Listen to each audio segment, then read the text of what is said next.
সমর্থক থেকে শুরু করে প্রতিপক্ষ এবার ম্যাচ অফিসিয়ালরাও লিওনেল মেসির অটোগ্রাফের জন্য আবদার করে থাকেন মাঠে। শেষ ম্যাচে লিওনেল মেসির অটোগ্রাফ চেয়ে এবার আলোচনার জন্ম দিয়েছেন রেফারি। পাশাপাশি তিনি ডেকে এনেছেন নিজের বিপদও।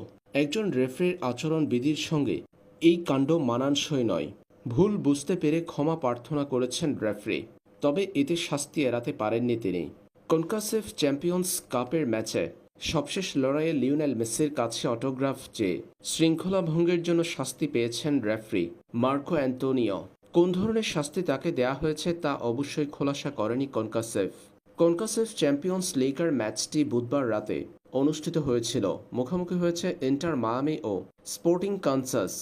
ইন্টার মায়ামি স্পোর্টিং কানসাস সিটির বিপক্ষে লিওনেল মেসির একমাত্র গোলে জয় পেয়েছিল। শেষ বাঁশি বাজার পর মেসির দিকে এগিয়ে যান রেফারি। কিছু একটা চাইতে দেখা যায় তাকে। তখন অনেকের ধারণা ছিল আর্জেন্টাইন সুপারস্টারের জার্সি চেয়েছেন এই রেফারি, তবে পরে জানা গেল অটোগ্রাফ। পেশাদারিত্বের ক্ষেত্রে এটা মোটেও গ্রহণযোগ্য নয়, তাই মেসির কাছ থেকে অটোগ্রাফ চাওয়ার বিষয়টি ভালোভাবে নেয়নি কনকাসেফ।